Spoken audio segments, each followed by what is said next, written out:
بسم الله الرحمن الرحيم، والصلاة والسلام على سيد المرسلين سيدنا ومولانا محمد وعلى آله وأصحابه أجمعين.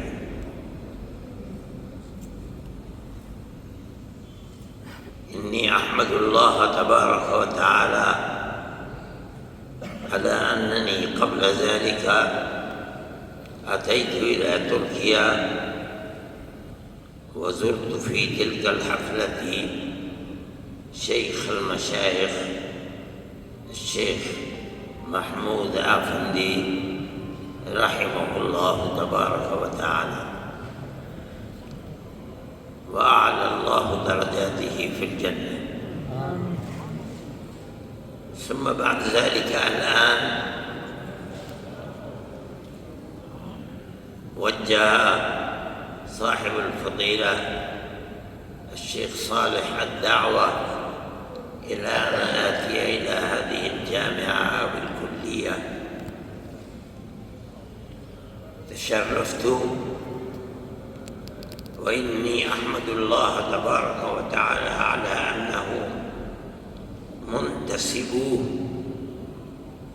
ومجازه والذين استفادوا بشخصيته ظاهرا وباطنا قاموا بإقامة هذه الجامعة. وأنا أقول بصراحة أن الجامعات والمدارس الإسلامية هي أساس الإسلام، وللمسلمين على البقاء بالإسلام. فإن إخوانكم أهل الشام وإخوانكم من تركيا انتقلوا من بلادكم إلى فرنسا وإلى ألمانيا. أنا ذهبت إليهم، وإني أقول بصراحة أن آباءهم وأجدادهم كانوا يعلمون اللغة العربية، وكانوا يقرؤون القرآن، وكانوا يصلون الصلاة، وكانوا يصومون رمضان، ولكن ذريتهم وأحفادهم الآن في تلك البلاد يأكلون الخنزير ويشربون الخمر. لماذا؟ لأن آباءهم وأجدادهم ما أسسوا المدارس الإسلامية لتربية الأحفاد والأولاد. وهذا ليس فقط في أوروبا. أنا ذهبت إلى أمريكا، إلى لوس أنجلس، وفي قرب لوس أنجلس في ناس أسماء الشوارع العربية، أسماء الناس العربية، ولكنهم لا يعلمون شيئا عن الإسلام أبدا. يأكلون الحرام ويشربون الخمر، لا يعلمون عن الدين شيئا. لماذا؟ لأن الذين انتقلوا إلى رحمة الله ما أسسوا المدارس الإسلامية،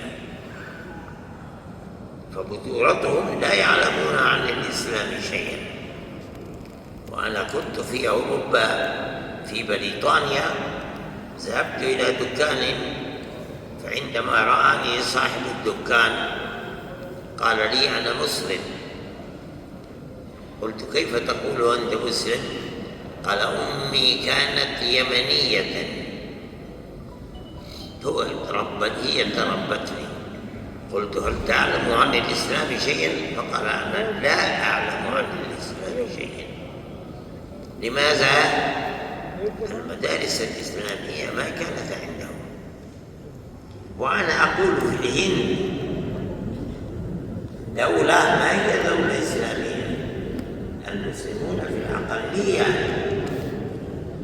وفي الأكثرية الهندوس، ولكن أسلافنا قبل قبل قرن ونصف بل أكثر من ذلك أسسوا جامعة واحدة باسم دار العلوم دول سنة 1866.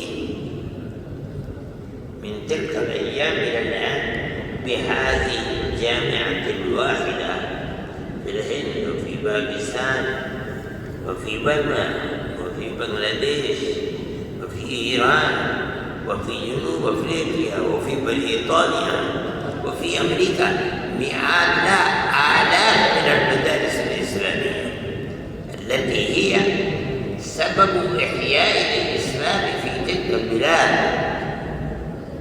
ولذلك أنا أقول بصراحة أن الناس الذين يعارضون الإسلام ويخالفون الإسلام لا يعارضون مثل ما يعارضون المدارس الإسلامية. أنا أقول ذلك ولي تجربة وأقول صحيحا لأنهم يعرفون ما تستفيد الأمة من هذه المدارس، ما هي أمة غير أمة الإسلامية التي تستفيد وتحيي الإسلام، لأنه هذه المدارس هي سبب إحياء العلوم الإسلامية وإحياء الإسلام. لا يعارضون ولا يخافون شيئا في العالم مثل ما يخافون الإسلام. أنا أقول ذلك وأنا صادق وعندي تجربة. إنهم لا يعارضون العلوم الإسلامية في جميع الجامعات الحديثة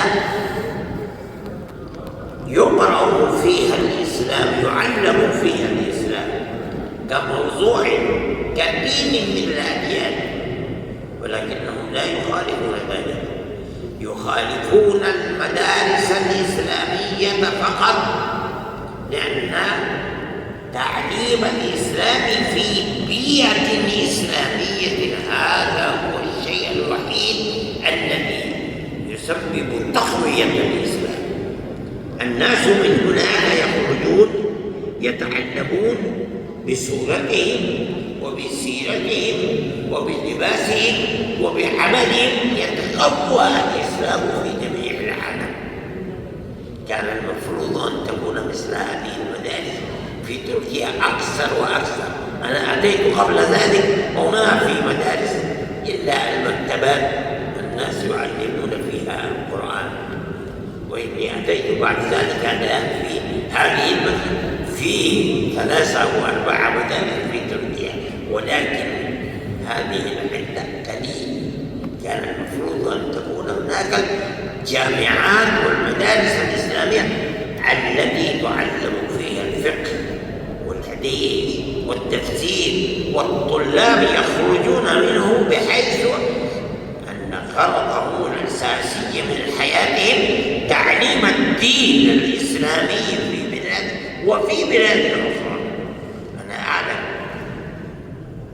أن الأتراك إنهم خارج هذا البلد إنهم تنصلوا، هم أتراك. الشيخ حمدي أرسلان هو أخبرني اليوم صباحا إن بعض البلدان فيهم نفس الأتراك ولكنهم تمسحوا وتنصروا. لماذا؟ لو كانت المدارس الإسلامية فيهم ما كان ذلك من الممكن. وإني أشكر الله تبارك وتعالى، وإني أقول أسأل الله تبارك وتعالى لمن وقاموا بتأسيس هذه المدارس الإسلامية، والشيخ محمد آفندي رحمه الله أعلى الله درجته. إن شاء الله هذه سلسلة من مدرسة إلى مدرستين، ومن مدرستين إلى 3 أو 4 إلى مدارس كثيرة في البلاد وفي البلاد المجاورة. إن شاء الله تعالى رفع الله درجاتكم ونصركم وزاد الله هذا الخير في هذا البلد وفي البلدان المتجاورة حتى يتقوى الإسلام بجهودكم والسلام عليكم ورحمة الله وبركاته.